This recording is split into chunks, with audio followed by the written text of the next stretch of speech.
Hello, good morning. Welcome back to my aquarium, or welcome for the first time. We're on the other side today. Big excitement here. I should clean it. Details. So I promised that I would tell the story about the time we went to a Proud Boys rally today. So that's what I'm doing. This one shouldn't be as long. So just for background, anyone who needs to catch up, I'm talking about experiences I had with an organization called Love Talks Baby that operated back in 2020 in Portland, Oregon. Their deal was having parties on the streets for unhoused people near downtown Portland.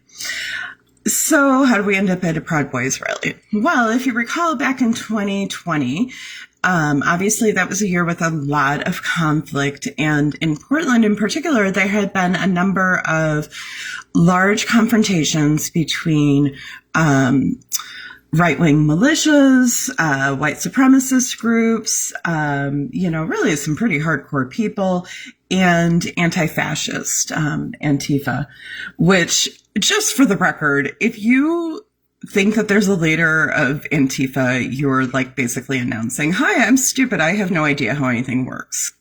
So anyways, not just to start off by insulting someone. Sorry. I have the spiritual gift of rudeness. It's one of my charms. Anyways, what had happened was there was a Proud Boys rally scheduled in September in the Portland area. And there was a lot of concern because there had been violence at some of these events previously. The confrontations had been pretty intense at times. And so a lot of effort the decision was made by the activist community in Portland that they would not show up to counter protests, that they would actually hold events in other areas. And they encouraged other people because they saw it as baiting. They're trying to get us involved in some sort of conflict. And this works for them, and we're not going to play their game. So there weren't going to be activists there, to try, because their goal was to keep the peace. And which was fine, except we were keeping an eye on the situation because we happened to, my Linda, who this was all her baby, and Adam Winecki, that his family, they, he helped to run it and started, and they funded it. They didn't just help fund it, they funded it. But they were coming out of one of these cultic, charismatic Christian environments that, leans real heavy into right-wing politics and, the Christian nationalist, NAR, if you know, you know.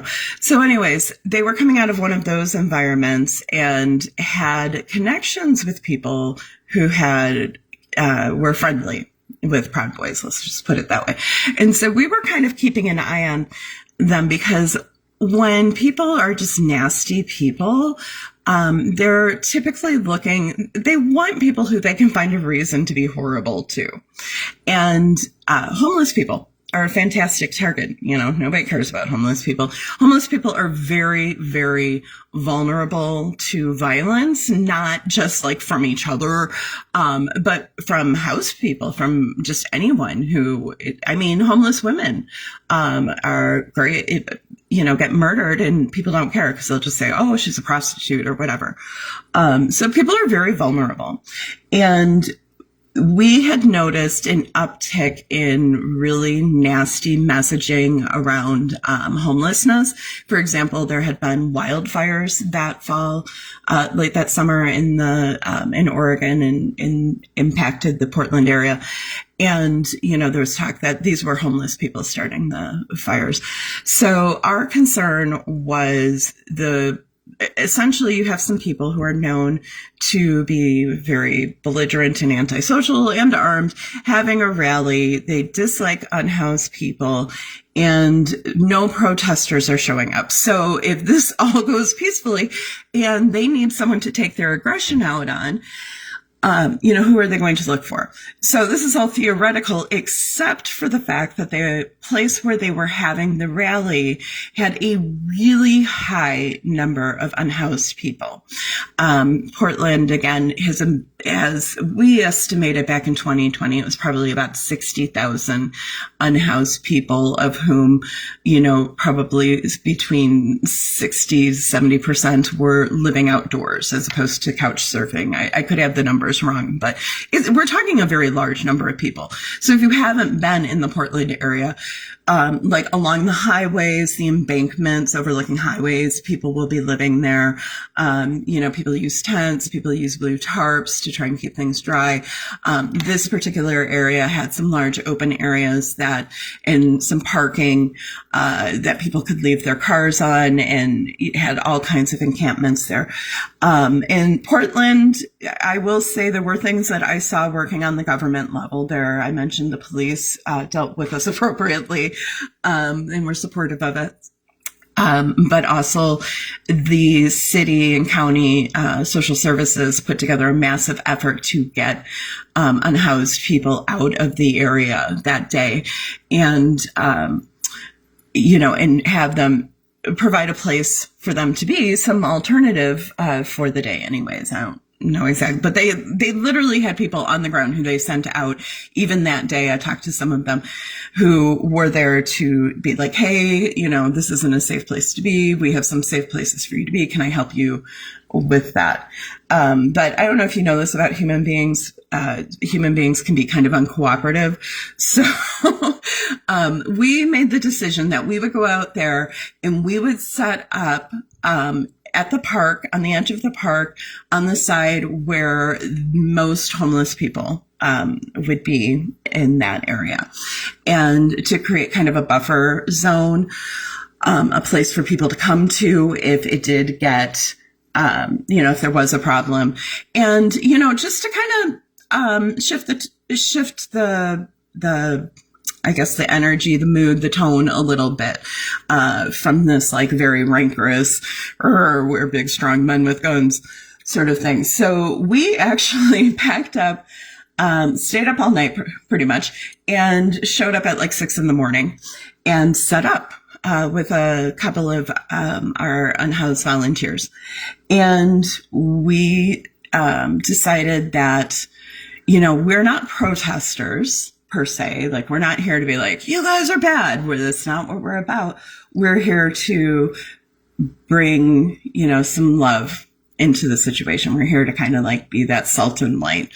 And so we put up signs just promoting love.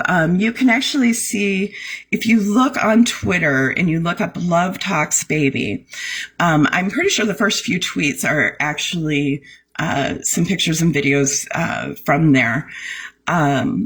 So that's the whole setup. You can go see. That. As far as the Proud Boys go, thankfully our experience was not very exciting. They were obviously, we were out of the way, so we weren't trying to interfere with them. But obviously they were a little surprised. They came over to see what we're doing, and, we're playing Christian music and stuff. So it was interesting because a couple of the leaders came over. It's like 9 a.m. and they smell like alcohol, and they have guns. So whatever. But they asked us to pray for them. And Linda's, is like the leader, and she said, no, I won't pray for you because that's, not really my place. She didn't want it to be like, I'm giving a blessing, I'm giving a benediction over you people or something. So she said, but I will always pray with people. So if you would like to pray with us, we'll pray with you. And they said, oh, okay. And, so we stopped and we prayed, and, I'm sure Linda did some pretty hardcore, preaching in her prayer, low key, all appropriate. And, it was fine. The people from the rally, we were not where we could really see or hear what was going on. We were far enough away that we were in our own little bubble. But, some of them came over. We were giving away donuts and food and drinks, coffee. And, I think we got the grill going as the day went on. And, kind of looked around, and as we were very careful not to be belligerent, even as we were perhaps provocative, but like, how are you going to complain about like peace, love, you're beautiful, respect everyone? It's kind of hard to put up a fight in the face of that. So they were all very nice. And in fact, they left tips. A couple of them left some, couple of 20s. It was very nice. We split that with our unhoused volunteers, so I'm sure they enjoyed their Saturday night. And yeah, it was the other than them being like literally smelling like alcohol while armed at 9 a.m. It was kind of amusing because they tried running. They were like doing military drills. It was, cosplay shit, but they were trying to do sweeps and they kept having to like move out of their way to accommodate our equipment. Which was kind of amusing to me. But so anyways, that is the story of the time that I went to a Proud Boys rally and nothing bad happened, which, doesn't make for the most exciting story, but it's good. That's what you want to have happen. Absolutely nothing bad. So there we go. You guys have a good day. Tomorrow, please tune in. I'm going to share the legend of Staff Sergeant. And boy, that one's a doozy. That one's a doozy. You want to come back for that. In the meantime, please like, share. I really do want people to see these videos. I'm working on getting them up onto all my different social media platforms. But if you would like and share and comment and all that, I'd be so grateful. And if you would like to check out more about me, my website is theupsidedownworld.com. I have books, I have merchandise for you and all of your smart, funny, and insightful friends. Christmas is coming, something for everyone. Yeah, you guys have a good day. All right, I'll talk to you soon. Bye.